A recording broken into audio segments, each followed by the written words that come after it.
धन्यवाद सभापति महोदय, मुझे बजट पर बोलने का आपने मौका दिया। मेरी विधानसभा क्षेत्र उदौरवाटी में एक पहाड़ी क्षेत्र है, एक मैदानी क्षेत्र है।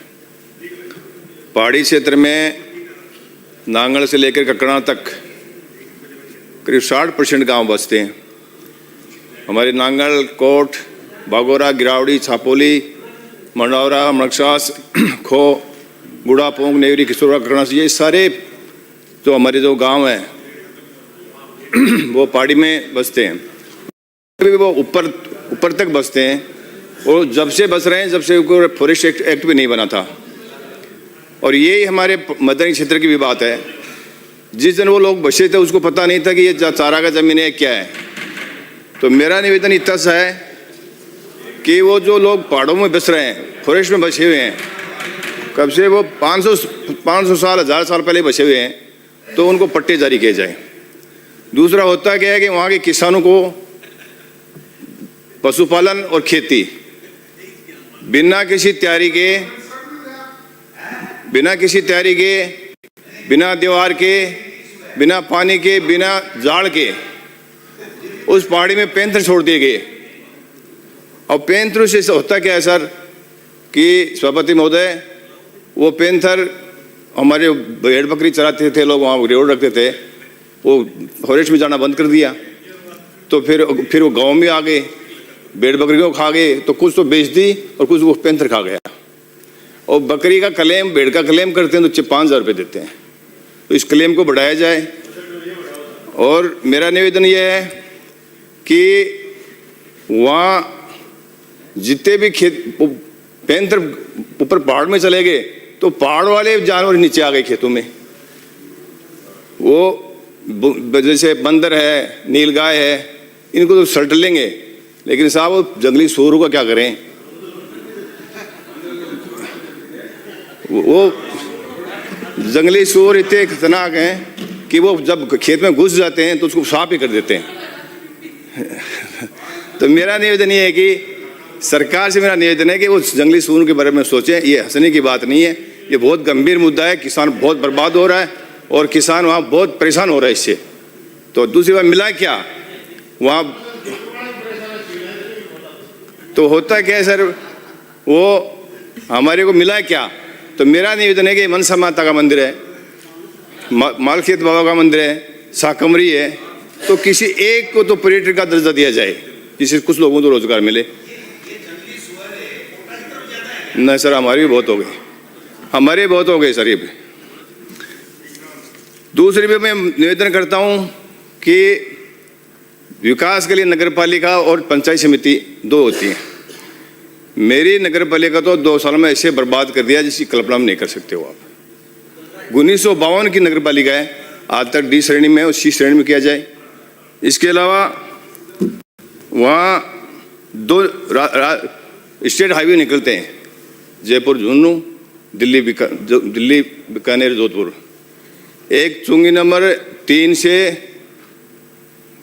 हमारा जो गुजरता है वहाँ, उस स्टेट हाईवे पर पानी का जब भराव होता है ना, तो 2-3 घंटे जाम लगे रहते हैं। इसके लिए मैं 2-3 बार बोल भी गया, लेकिन आज तक कोई सुधार नहीं है। तो मेरा निवेदन है कि उस स्टेट हाईवे के लिए पानी भरा, आज भी वहाँ गंदगी इतनी भरी पड़ी है आज भी कि आदमी निकल नहीं सकता। वो लोग कैसे रहते हैं मैं समझ नहीं आता। इसका एक उदाहरण देता हूँ मैं।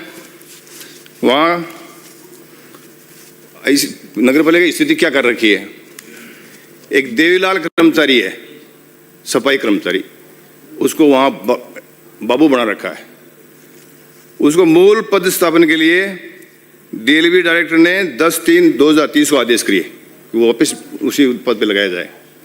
10/1/2024 को किया, 9/2024 को किया, 28/8/2025 को किया, मगर बाबू के कोई फर्क नहीं पड़ता।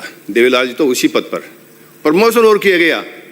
उसको बाबू से, उसके पास से सफाई के, बिजली के और एक स्टोर वो बना दिया, गैराज ही उसके अंडर में दे दिया।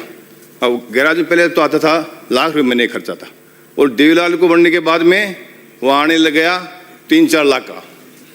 मतलब कम से कम दोनों मिलकर के, ये और ये दोनों मिलकर के 2 साल से लाखों लाखों रुपए बजट में उठा के खा रहे हैं। मेरा निवेदन है सदन से कि उनको उनकी बड़ी जांच करवाई जाए और इनके खिलाफ कार्रवाई की जाए और उसको मूल पद पर लगवाया जाए। इसी तरह से पंचायत समिति की बात करता हूँ। पंचायत समिति उदौरवाटी में हालात ये हो गए, कभी तो वीडियो जेल में जा रहा है कि प्रधान जेल में जा रहा है, और जितने वीडियो लगाए 3 लगा दिए, सबके सब एपीओ थे और दूसरा लगा वो भी एपीओ हो गया, अब भी गुस्से पे एपीओ हो गया। इतना भ्रष्टाचार वहाँ फैला है। 6-7-500 करोड़ तो रुपये पड़े पंचायत समिति में, लेकिन बांटे नहीं गए। इसका सबसे बड़ा बात यह है कि वहाँ एक कंपनी बनाई है, माँ जीन भवानी फर्म। उदौरवाटी पंचायत समिति ग्राम पंचायत में सामग्री सप्लाई और टेंडर की उन पंचायत में इसी फर्म द्वारा संचालित किए जाते हैं। पंचायत राज अधिनियम 181 के तहत इन फर्म के द्वारा उनको सामग्री दी जाती है, उसके निर्माण किए गए हैं। इतना घटिया निर्माण, एक ही फर्म है जो काम करती है, कैसे टेंडर निकलते हैं भगवान जाने। और ये जनप्रतिनिधि भी है, यहाँ तक भी है कि लोगों को सूचना कि वो जीएसटी भी नहीं दे रहे हैं। तो इसके किए हुए काम के सभी कामों की मैं निवेदन करता हूँ सरकार से कि उसकी जांच करवाई जाए और इनके खिलाफ कार्रवाई की जाए। इसी के साथ जो पानी की व्यवस्था है वो मैं निवेदन करूँ कि साहब जेजेएम के जो ट्यूबवेल लगे हुए हैं वो काम में नहीं लिए जा रहे, जेजेएम के ट्यूबवेलों को चालू कर दें तो वहाँ सुविधा हो जाएगी। ये मैं धन्यवाद देता हूँ सरकार को कि पिछले बजट में कुमाराम लिफ्ट योजना का पानी के लिए मैंने निवेदन किया था और वो वर्कआउट जारी हो गया और काम शुरू हो गया, लेकिन उसमें 2 साल लगेंगे।